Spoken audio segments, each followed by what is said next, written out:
पिछला दौर की निस्बत मुल्क के 70% कर्जों में इजाफा हुआ। पहली बार मुल्क का डेट और लाइबिलिटीज 50 ट्रिलियन से ज्यादा हो चुकी हैं। स्टेट बैंक ने रिपोर्ट शाया करके इमरान खान को आईना दिखा दिया। मुस्लिम लीग नून के सेक्रेटरी जनरल एहसन इकबाल का मीडिया से गुफ्तगू में कहना था 2008 से 18 तक जितना कर्ज लिया गया, इमरान खान ने 3 साल की हुकूमत में उससे ज्यादा कर्ज लेकर मकरूज कर दिया।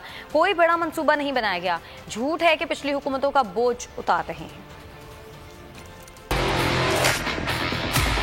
पाकिस्तान को कर्जिस्तान किसने बना दिया है? पाकिस्तान को डेट ट्रैप में किसने धकेल दिया है? पब्लिक डेट की फिगर जो जून 2018 में तकरीबन 25 खरब की थी या 25,000 अरब की थी, आज वो इमरान नियाजी साहब की हुकूमत में 3.25 सालों के बाद 41.5 खरब या 20,500 अरब रुपए पे पहुंच चुकी है। पिछले 39 महीनों में इसमें तकरीबन 20.7 ट्रिलियन का इजाफा हुआ है, जो कि 70% इजाफा है 2018 के मुकाबले में, जो पाकिस्तान की कुल डेट लायबिलिटी थी। इमरान साहब को मैं आज ये भी शीशा दिखाना चाहूँगा कि जून 2018 में तकरीबन हर पाकिस्तानी के जिम्मे 1,44,000 का कर्ज था। एक पाकिस्तानी की